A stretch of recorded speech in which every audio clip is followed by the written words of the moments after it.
Le client doit t'aimer avant de pouvoir prendre ce que tu as apporté. Si tu vends des produits physiques, si tu es parti pour vendre l'idée, si tu es parti pour pouvoir rendre service, il faut que le client t'aime avant de pouvoir faire tout cela. Et pour faire à ce que le client t'aime, il y a des méthodes et des stratégies pour pouvoir y arriver. J'ai décidé de partager cela avec toi aujourd'hui. Et je me dis peut-être que ça peut sans doute t'aider de pouvoir progresser. La première des choses, on n'a pas des occasions de faire une bonne première impression. Je vois beaucoup plus des entrepreneurs, des jeunes qui se lancent dans le domaine de la vente. Mais ce sont des gens trop crispés. Ce sont des gens qui n'ont jamais appris comment ils peuvent sourire avec les semblables. Ce sont les gens qui ne sont pas vraiment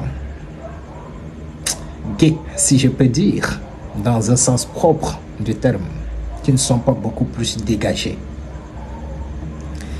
Et si tu n'es pas quelqu'un de dégagé, si tu n'as pas ce qu'on appelle le sourire naturel, si tu n'es pas vraiment quelqu'un qui a ce qu'on appelle la gaieté, de pouvoir amener les gens, de pouvoir t'aimer, ça sera extrêmement difficile de pouvoir vendre ce que tu apportes au quotidien.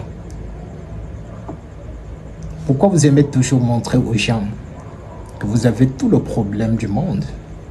Et chacun de nous a des problèmes, on le sait. Mais quand vous sortez pour pouvoir aller rendre service, vendre vos produits physiques, ou alors, ce n'est pas trop vos idées, il va falloir que vous appreniez à oublier tous vos soucis, que vous développez beaucoup plus la gaieté. Il faut que vous appreniez à être beaucoup plus épanoui vis-à-vis de vos semblables. Et ça permet de vendre. Tu sais que le sourire, ça éclaire beaucoup plus que la lumière. Est-ce que tu sais ça? Ça dit quand tu souris avec quelqu'un, tu fais savoir à cette personne que tu es quelqu'un qui n'a pas trop de problèmes, que tu es en paix, que certainement tu n'es pas vraiment beaucoup plus crispé en un seul mot. Le sourire, c'est quelque chose de beaucoup plus important. Et tiens-toi tranquille. Le sourire, c'est quelque chose de contagieux. Je vais te donner juste un exemple palpable. Parfois, quand tu passes, tu vois les gens assis quelque part, sous un immeuble, sous un manguier, qu'importe. Et en regardant ces personnes avec un regard naturel, pas un regard menaçant, il faut essayer d'esquisser un petit peu notre sourire naturel, tu vas voir. Ces personnes sourient naturellement avec toi. Parce que le sourire, c'est quelque chose de contagieux. Et pire, si tu rêves de devenir un as de la vente, il va falloir développer beaucoup plus de sourire naturel qui te permettra certainement d'écouler au maximum ce que tu as comme idée, ce que tu as comme les produits physiques, ou bien si tu es quelqu'un qui rend certainement service. La deuxième des choses, c'est ton apparence. Je ne te demande pas d'acheter les vêtements extrêmement chers pour dire que non, tu es quand même un vendeur. Kerimo t'a dit il va falloir soigner son apparence. Non. Achète les vêtements qui sont à tes moyens, des vêtements sur lesquels tu te sens beaucoup plus à l'aise. Les vêtements quand tu portes, toi-même tu sais que non, tu es beaucoup plus dégagé. Je prends juste un petit peu mon exemple. Moi je suis quelqu'un qui aime porter beaucoup plus de t-shirts. Il y a certainement des gens qui me rencontrent au quotidien. Quand je porte les t-shirts avec les poitrines bombées, je te regarde dans les yeux, je te parle, je te pitch et je finis par flasher ce que je t'ai apporté comme produit.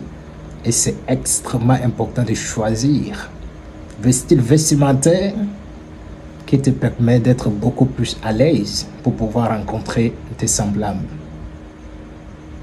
Troisièmement, c'est de toujours déterminer la résilience. Parce que même les grands entrepreneurs ont des difficultés. Combien de fois, toi qui venais de se lancer? Combien de fois toi qui rêves encore pour pouvoir te lancer? Tu penses que ça sera facile? Ça ne sera pas facile.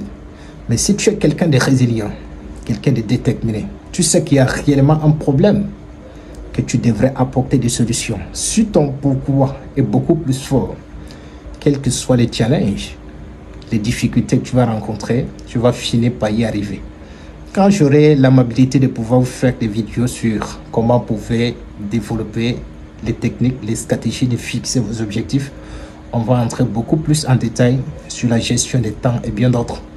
Avec le temps, j'en suis vraiment convaincu que ce que je partage au quotidien, si tu t'accroches sur cette page, c'est que sûr que ça risque de te transformer beaucoup.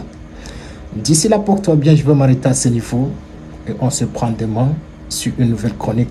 La chronique d'aujourd'hui, c'est le client doit t'aimer avant de pouvoir acheter ce que tu apportes comme produit ou service, tout simplement. Merci.